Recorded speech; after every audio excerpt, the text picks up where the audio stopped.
also want to see myself here when we get live. Okay, where are we gonna show up first?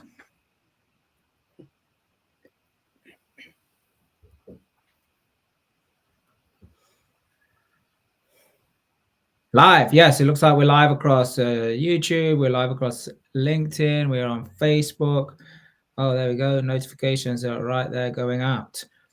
So this is the Business and Property Entrepreneur Podcast. That is exactly what we're going to be talking about tonight. Resilience, the transformation and the success. How Rebecca, our amazing guest and tribe member today, went from 20 years, right? It was 20 years? 20 years, yeah, 20-year career. Wow, a 20-year career in nursing to now full-on property entrepreneur. So first of all, thank you for coming on. We've got loads to talk about, so we're going to get straight into it, Rebecca. But Sure. You guys listening and watching here, yeah, very good. Thank you, Ian. Yeah, tag a few people, tag a few tribe members, a few non-tribe members, because I think it's really important that people hear the truth, which is why we do our podcast, stream them live, so it's unedited, not just what people want to present. It's the right down to the core of exactly what happens right here and now. So tag a load of people, and you'll be in for winning some prizes. Those people that hit the criteria, you got to share it, and you got to tag at least 10 people to qualify for that. So you had a 20-year career in nursing. Yeah, what was the moment that you said to yourself, like, I want to change my life?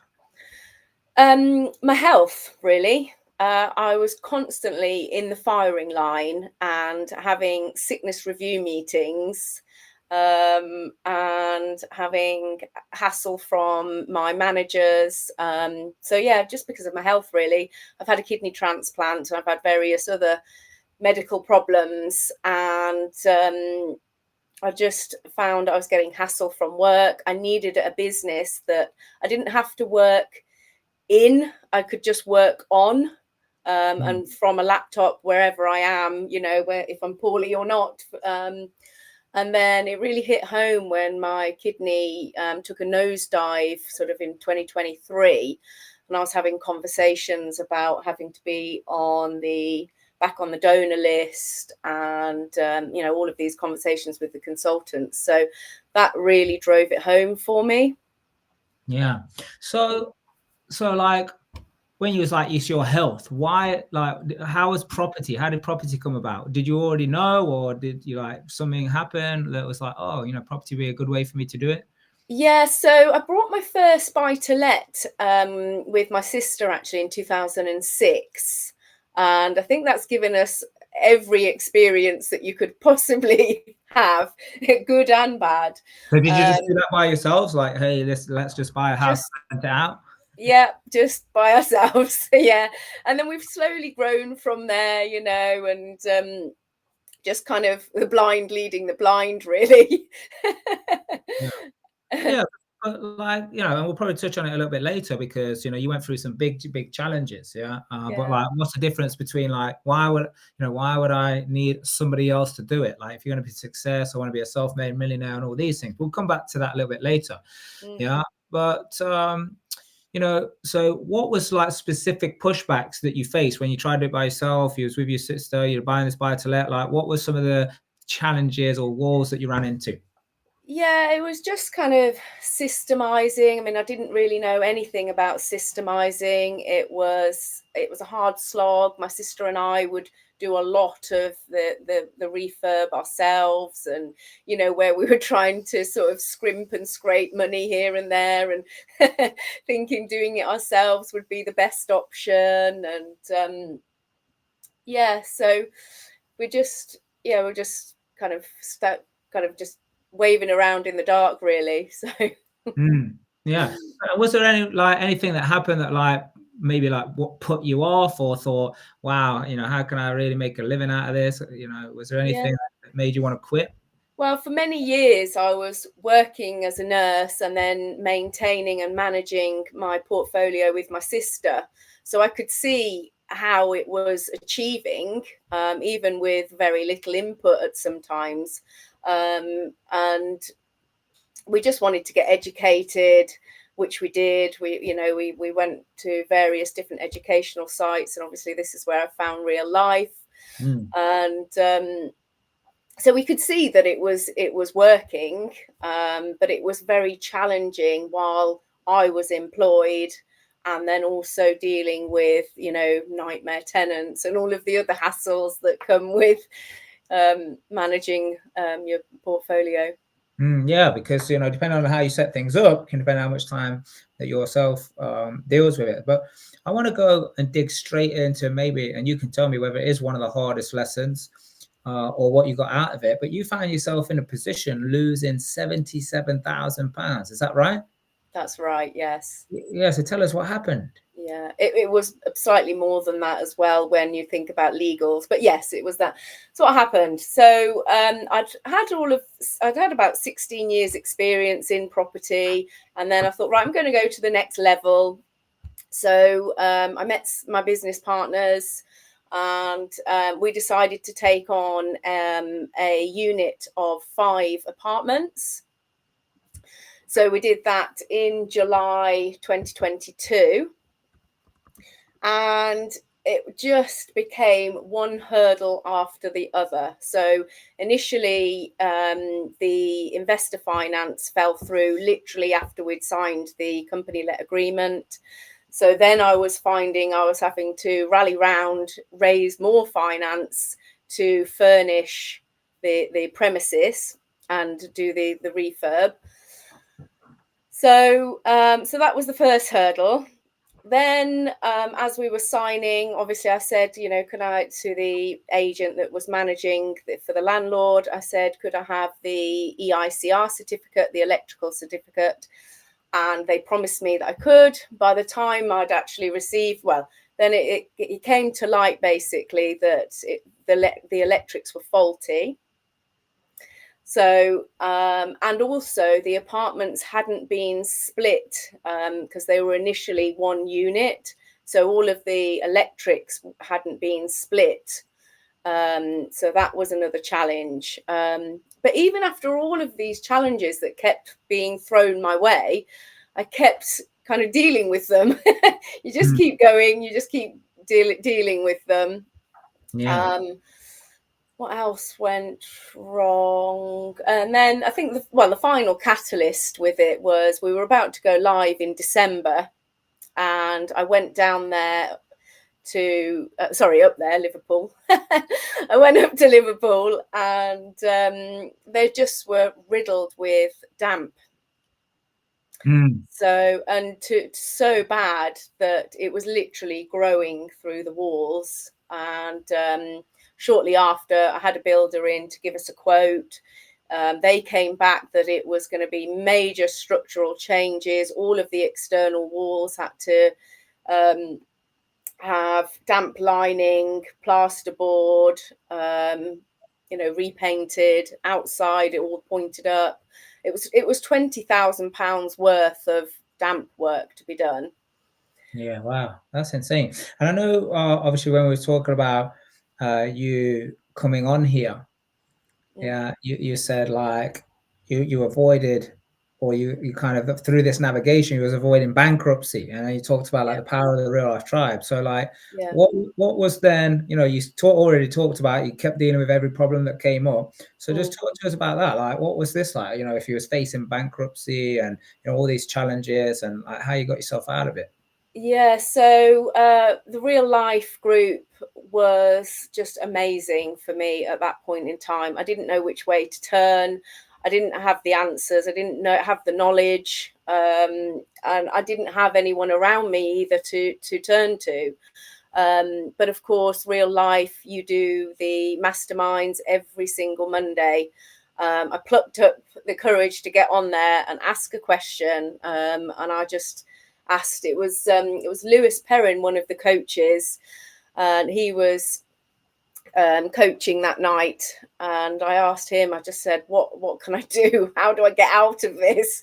And his advice was just so valuable.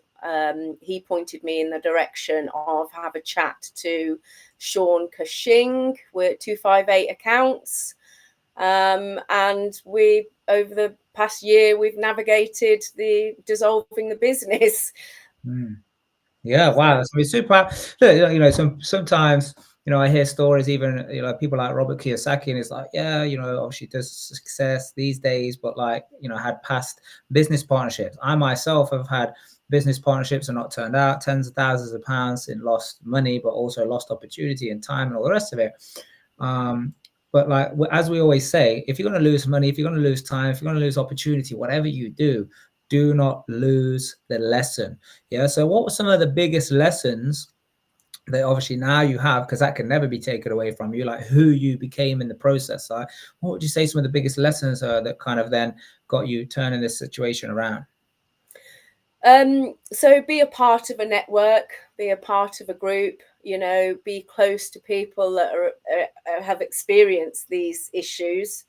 You know, so many people within this real life group are helpful. You know, they don't want anything out of it. They're just there to help, you know, to support everybody. So yeah, get connected really with like-minded people and a Yeah. network.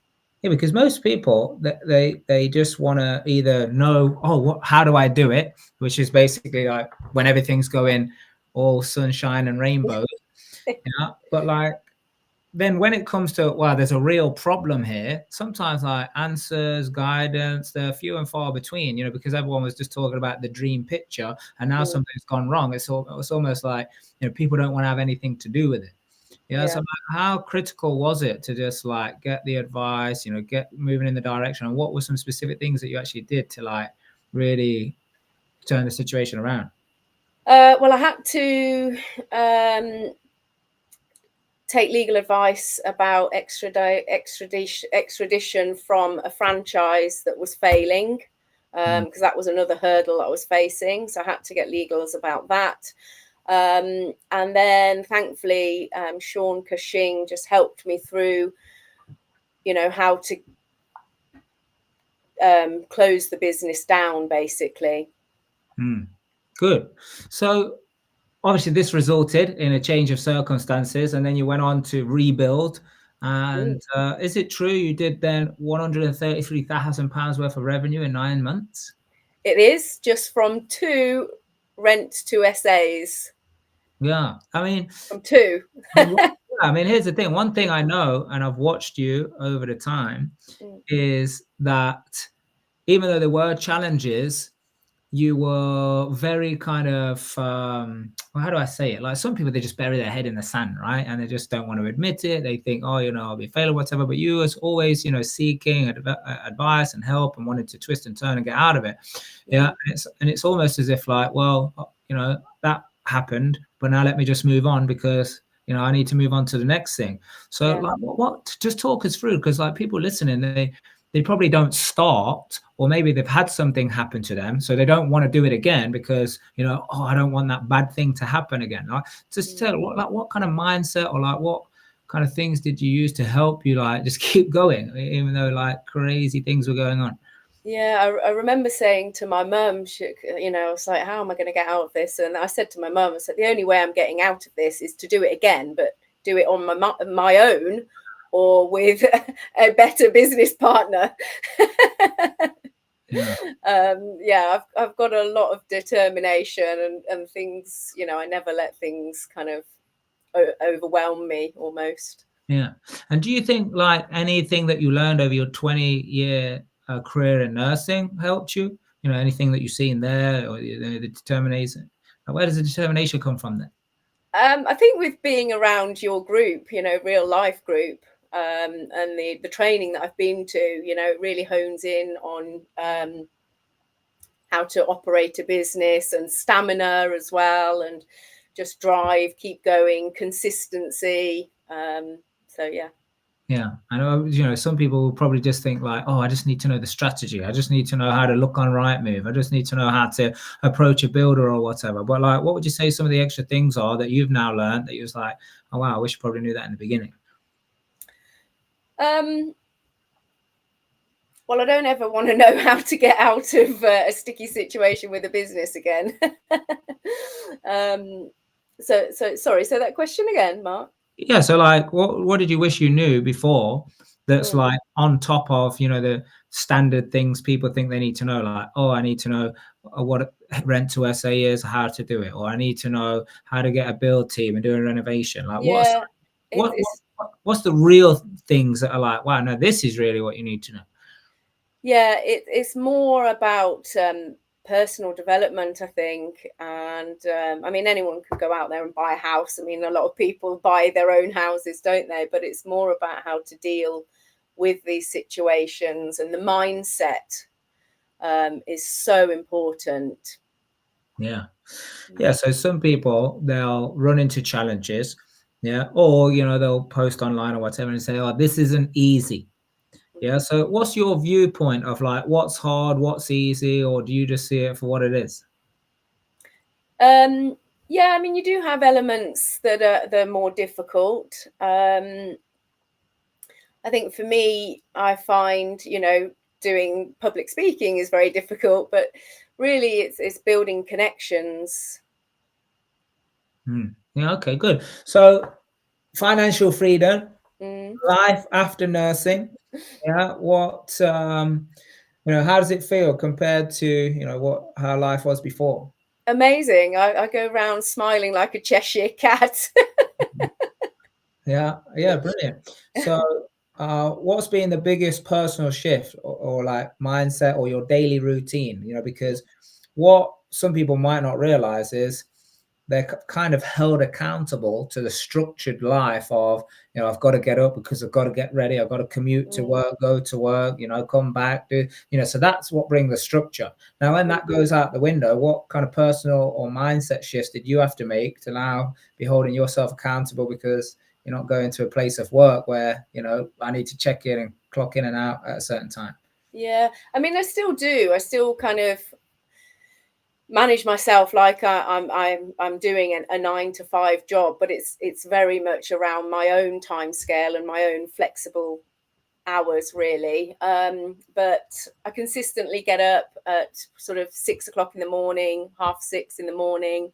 My partner and I'll do maybe a jump rope workout, and then we'll go upon our day with doing our admin work. So yeah. Nice. So yeah, so some people like they kind of lose all structure, or they'll think, "Oh wow, I can just do what I want when I want now," Mm, and kind of lose that accountability. So, mm, other than what you've already told us, like, what specific advice would you have for some people who maybe they want to quit their job? Like, mm. how can they make that transition? How can they be like, "Well, I don't want to just quit my job straight away. I do want to get into property. I want to, start generating an income." Like, what can they do? Because obviously you've already been through that journey and that transition. Yeah, you need to structure your day. So have like initially when I first started out, I just planned it all on my phone, on my calendar. This is time when I'm going to be looking at property. This is when I'm going to be making my calls, and just structure your week. And keep yourself accountable, keep yourself, and get up early as well. um, yeah, just and do a workout, because that always helps to kind of keep you on an even keel. Yeah. Oh, for sure. I remember, when I was working like 100 hours a week and I thought, this is how you got to do it. You got to hustle, you got to grind. My physical, health went totally out the window. Yeah, But like, it's such a big part of like how you do anything. It's how you do everything, right? yeah, 100%.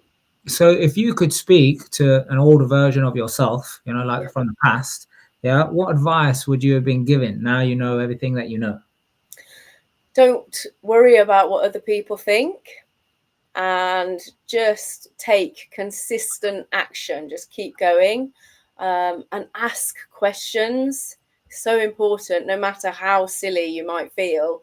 That was really difficult for me because I've never been very good at asking questions. And yeah, I would tell my younger self to just ask questions, whether it's really silly or not. Yeah, that is so true. Like, I mean, let us know in the comments. Like, have you ever felt a time where it's like, oh, if I ask this question, people are going to think I don't know what I'm talking about, or people are going to think like, I don't know anything. And I think that's probably a big fear as well about, raising finance, because you said one of the things that help you get out of this situation is raise more finance, right? Yeah. Yeah. Now, people will probably have fear. They'll be like, oh, if I'm already in debt and, all of this, why should I take on more? And I think like, the whole debt thing, which is a different conversation for another time. But like, what helped you be like, because you already said, well, the only way out is do it again, but better. Yeah. Yeah. So what gave you the confidence to go raise more money, go and get more debt? I think it was just that I had to. I had to go again to get myself out of the pickle that I was in. So and I like a challenge, I'm thriving for something to do, and friends keep saying, you wouldn't be you if you didn't have something to thrive off. Yeah, but that's not everybody's mindset, though, is it? No. Because people's mindset is to just curl up, go back to doing what I'm doing. I've seen so many people, like they either think they've got their better idea, or they'll just want to do the bare minimum and think, why am I not getting the results? And they'll just go back to doing what they're doing, go back to the day job if they did quit it, in the first place. So what advice would you have to other people to help them stay on a track, consistently make moves? Yeah, obviously problems are going to happen, but just like, by taking moves, what info, what guidance, what would you give them? Get educated, join a group like Real Life Success, and just keep learning. Really, the more you learn, the more you're going to succeed. So yeah, just join a group, be involved with people that give you energy. When I've come back from your events, I'm absolutely buzzing. And it's just, you just want to get involved and want to keep taking action. Yeah, absolutely. Love it. Well, thank you so much for coming on. Super powerful, straight to the point. And I think, it's inspired people. And obviously when this goes out on all the different other podcast channels, 36 different podcast channels, people hear this, they're going to be like, wow, look, Rebecca, she's still smiling, she's still fighting fit and actually doing better than ever before because of all this resilience and these setbacks. So Rebecca, thank you so much for coming on. Thank you for everybody watching. And Thank remember, you for having me. Yeah, you're welcome. Until next time, do the right thing for the right reason, because that's the only way you discover your true potential.